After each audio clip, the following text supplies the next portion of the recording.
Olá pessoal, vamos para mais um vídeo aqui do Caiu na Prova do Enfrente. Hoje nós vamos ver como o balanço hídrico na enfermagem é cobrado nas provas de concursos públicos e residências e com dicas cruciais para sua aprovação. Eu sou a professora Juliana Mello e vamos em frente!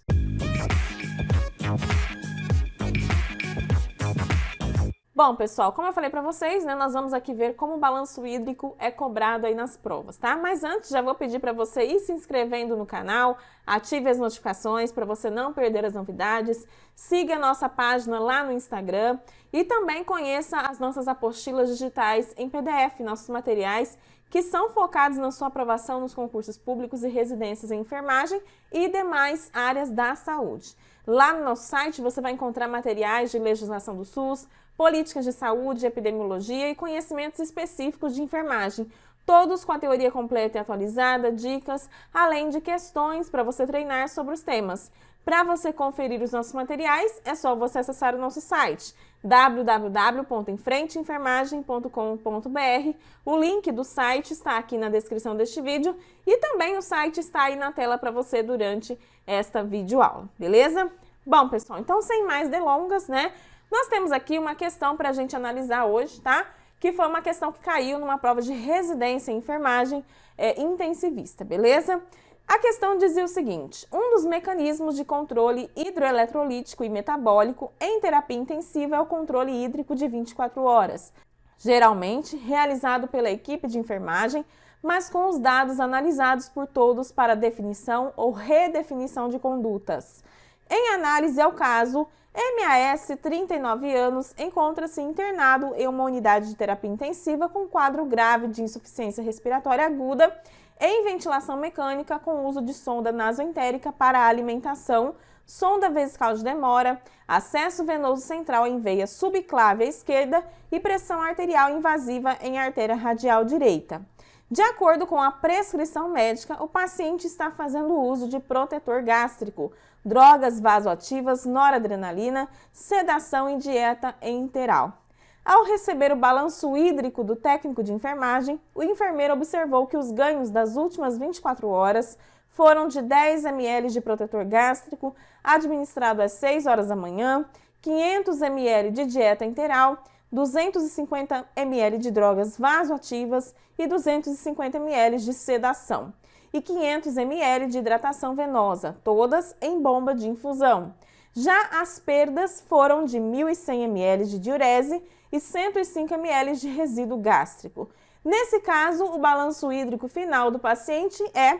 E aí, dentre as várias alternativas, a gente teve aí como gabarito a alternativa A, que diz aqui que o paciente teve um balanço hídrico positivo de 305 ml, tá? Então, olhando essa questão, parece tão simples, pessoal? Mas se você não entende muito bem a questão do balanço hídrico, você pode errar uma questão como essa. E é importante que você entenda o que significa esse dado, Um balanço hídrico positivo de 305 ml. Se isso é bom ou se isso não é bom para o paciente, tá? Então, pessoal, nós vamos aqui revisar um pouco, esse conteúdo, beleza? Então, no enunciado, já fala sobre o mecanismo de controle hidroeletrolítico, que é justamente, a ideia do balanço hídrico, controle hídrico e metabólico, tá? E isso não é só para terapia intensiva, que foi aqui o foco da questão, tá? Isso é para todas as áreas, no ambiente aí de internação hospitalar. E aqui, então, é feito o controle hídrico de 24 horas, geralmente realizado pela equipe de enfermagem, Principalmente aqui o técnico de enfermagem, que realiza o registro desses dados na avaliação do dia a dia.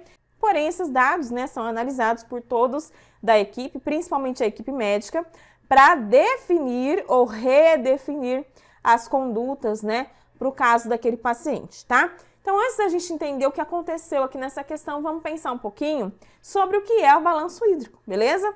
Bom, gente, a gente sabe que o balanço hídrico, ele é um parâmetro de avaliação em conduta médica, tá? Ele é um parâmetro utilizado para avaliar o equilíbrio de líquidos corporais, tá? Então, é um parâmetro clínico, tá? Isso é muito importante, porque não é só um dado simples, é um dado que vai trazer uma repercussão clínica, né? Vai trazer muitas informações sobre isso, tá? Mas talvez você se pergunte o que é um balanço hídrico, né? Quando a gente fala do corpo humano, né, da saúde humana de forma geral, a gente sabe que a ingestão de líquidos, né, é essencial para o nosso corpo, né, manter aí sempre saudável e íntegro, né? As pessoas sempre falam, toma bastante água, né? Toma bastante líquido. Ah, tá gripado, toma bastante líquido. Por quê? Porque isso garante, né? Isso assegura um equilíbrio, né? Para você conseguir realmente, né, restabelecer as suas funções normais, tá? Porém, pessoal, assim como qualquer outra área, né, o nosso corpo também tem um limite, tá? Não é assim simplesmente, vai tomando, vai tomando, vai tomando, vai tomando. Nosso corpo tem um limite também para que esses líquidos sejam, né, processados pelos nossos rins e posteriormente, né, eliminados pela urina, beleza? Se o seu corpo não está em condições, né, de receber essa sobrecarga hídrica, né, e fazer esse processo todo, né, de excreção renal, né, você pode ter sérios problemas de saúde, tá? Então, quando existe qualquer desequilíbrio, né, nessa quantidade de líquidos que a gente ingere e na quantidade de líquidos que a gente consegue eliminar, né, o nosso corpo acaba tendo uma sobrecarga renal, ou seja, os rins ficam sobrecarregados, né, e isso pode trazer, então, sérios, né, problemas para a nossa saúde, tá? Na nossa casa, né, no ambiente doméstico, é um pouco mais difícil, né, a gente observar essa quantidade de líquidos que a gente principalmente elimina, né, porque é um desafio. Como é que você sabe que você está realmente eliminando, né, a quantidade de líquidos que deveria eliminar? Mas lá no ambiente hospitalar, a gente precisa que haja esse controle. O paciente ele não consegue sozinho, né, verificar se ele está ingerindo uma quantidade legal de líquidos e se ele está eliminando, né, essa quantidade, se a função renal está preservada, tá? Ele não consegue ter esse controle, beleza? Então a equipe de enfermagem, a equipe médica aqui, precisa, né, redobrar a atenção em relação ao balanço hídrico aqui, principalmente porque ele é essencial, né, para que o paciente possa receber um bom atendimento clínico de acordo com as suas necessidades, tá? Por que é importante, né, a gente fazer o balanço hídrico, né? Porque quando a gente confere o balanço hídrico de um paciente, né, com a equipe médica, a gente pode ter aqui a antecipação, né, em relação a eventos que possam comprometer a saúde de um paciente, tá? Então a gente consegue aqui prever esses eventos, tá? E intervir a tempo aqui na saúde do indivíduo, beleza? E é importante, né, a gente considerar aqui que os líquidos, né, em excesso não é bom, mas também a perda de líquidos de forma desequilibrada também não vai ser bom. Vai fazer com que o paciente pode ter uma piora aí do seu estado clínico. Existem algumas situações que podem afetar o balanço hídrico, sim, tanto para mais quanto para menos, né? Tem algumas situações que prejudicam o balanço hídrico quando a gente tem, né, aquela situação em que está muito positivo, como também quando está muito negativo. E essa diminuição de líquidos que pode ser prejudicial pode ser causada por vários fatores, né? Vômitos, né, uma diurese excessiva, um episódio de sudorese intensa, beleza? Situações, né, em que a doença que está causando esses episódios acaba se estendendo por um tempo muito grande, né, debilitando, né, com gravidade o paciente, porque ele está perdendo, né, muito líquido, está tendo uma diminuição muito grande, né, de líquidos, como por exemplo na dengue, né, de repente o paciente desidrata, tem muita diarreia, tá? Então a gente tem situações ruins, né, que afetam o balanço hídrico no sentido de diminuição de volumes, tá? Mas também em contrapartida, situações que há excesso de líquidos também podem aqui ser bastante prejudiciais, tá? O excesso de líquidos, ele acaba desencadeando, né, complicações que estão ligadas também ao funcionamento adequado do aparelho renal, tá? Então, aqui a gente pode ter complicações renais, tá? Por conta também do excesso de líquidos por causa de uma sobrecarga renal, onde o paciente fica mais inchado, tem uma sensação de mal-estar constante, né? E também complicações aí de vascularização do paciente, tá? Então, existem esses fatores que afetam o balanço hídrico, tanto quando a gente tem diminuição ou quando a gente tem um excesso de líquidos, beleza? Como que é calculado, né, o balanço hídrico? Ele é calculado a partir da análise, né, de forma preliminar de ganhos e perdas de líquidos do paciente, tá? Para a gente calcular o balanço hídrico, a gente tem que avaliar de forma preliminar se esse paciente ganhou ou perdeu líquido e principalmente considerando aqui toda a anamnese, toda a queixa, né, desse paciente previamente, tá? Quando a gente percebe que existe um ganho, né, é fundamental a gente estabelecer aqui um mecanismo de controle, né, de tudo aquilo que o paciente ingeriu, né, seja por via oral, por via intravenosa. E ali, a partir desse controle, a gente vai ter a data e o horário, o tipo de vazão e a quantidade, né, por onde esse líquido entrou. E é possível aqui, então, compreender o estado do paciente, né, se houve ou não uma boa aceitação desses líquidos, beleza? E aí, pessoal, nós também temos que considerar aqui todos os mecanismos, né, todas as técnicas envolvidas. Dieta enteral, através de bomba de infusão, tudo, né, que envolve perdas e ganhos. Quando existe uma perda, a gente já vai ter uma preocupação também, né, em anotar o registro dos dados, né, que causaram essa perda, beleza? Por que o paciente está perdendo tanto líquido? Por que ele teve, né, um saldo aqui negativo, beleza? Aqui, por exemplo, né, a gente vai avaliar essa perda pela sondagem vesical, tá? Se esse débito está positivo ou negativo, beleza? E aí sempre, né, mantendo um registro aqui rigoroso dessa diurese que está ali presente na bolsa vesical ou na eliminação aqui proveniente por drenos, tá? E aí no caso de perda por via oral, quando o paciente tem vômito, né, a gente vai sempre registrar, tá? Uma ou várias perdas para ao final do plantão a gente conseguir realmente, né, avaliar, tá? Mesmo aquelas perdas que a gente não consegue, né, quantificar de forma clara, a gente vai considerar aqui, tá? E aí, de posse, né, desses dados de ganhos e perdas, a gente vai fazer o cálculo com base nesse raciocínio que tá aqui na tela, tá? A gente vai pegar o volume de ganhos, tudo que entrou, tá? Menos tudo que foi perdido, tá? Esses dados vão ser dados em ml, beleza? Em mililitros. Então, aqui, volume de ganhos menos volume de perdas, que vai me dar um total que vai ser o balanço hídrico positivo ou negativo, tá? A gente vai seguir essa formulinha, beleza? Um exemplo aqui clássico, né? Para um paciente que ingeriu uma soma de 1.500 ml, tá? Então, foi o que ele ganhou, né? Ele ingeriu, tá? E apresentou aqui uma perda de 900 ml, beleza?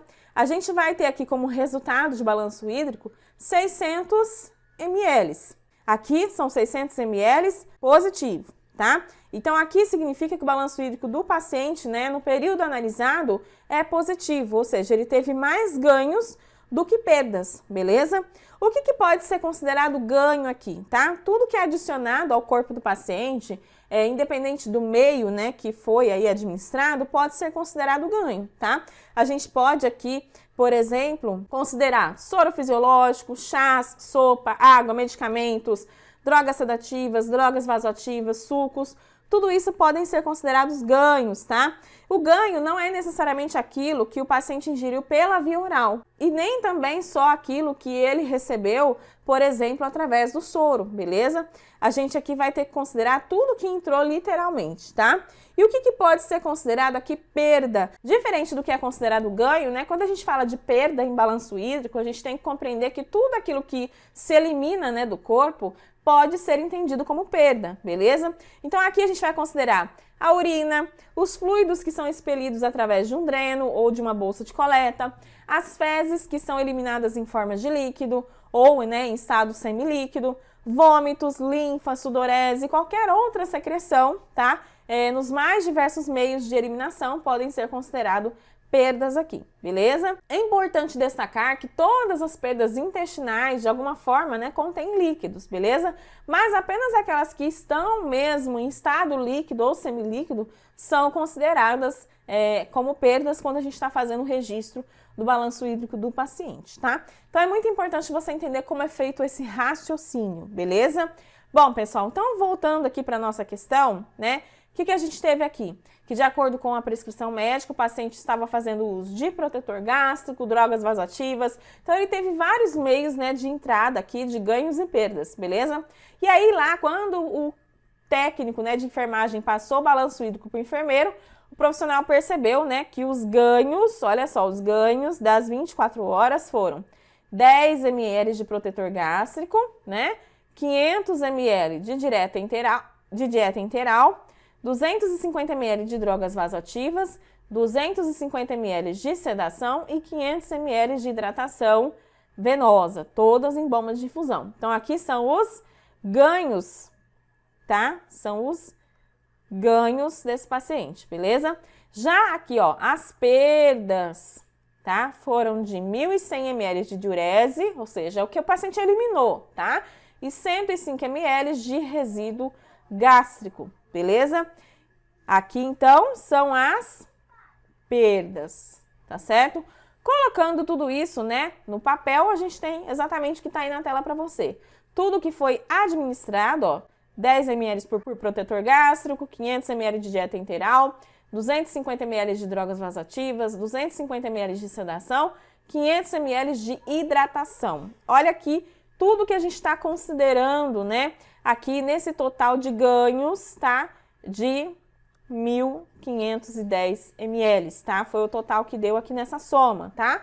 E aqui as perdas foram de 1.100 ml de diurese e 105 ml de resíduo gástrico. Então, o paciente aqui perdeu 1.205 ml, beleza? São as perdas desse paciente, tá?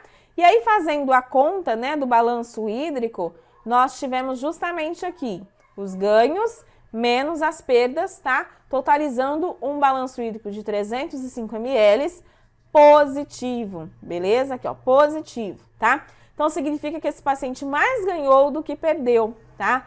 Ah, professora, mas e aí, qual que é o desfecho dessa avaliação? Ora, isso aqui vai ser avaliado pelo médico, né, para estabelecer uma conduta clínica para esse paciente, tá? Será que esse balanço hídrico positivo está bom para esse paciente ou não? É um paciente que tem uma sobrecarga renal? Porque se é um paciente que está com os rins sobrecarregados, não necessariamente ter um balanço hídrico positivo vai ser bom para ele, tá? Então, isso vai depender muito da avaliação médica para conduta, né, ou para redefinição de condutas, beleza, pessoal? Então, é basicamente dessa forma que um balanço hídrico é cobrado aí pelas bancas, tá? Se você gostou desse vídeo, já deixa o seu like, compartilhe com seus amigos, inscreva-se no canal e ative as notificações.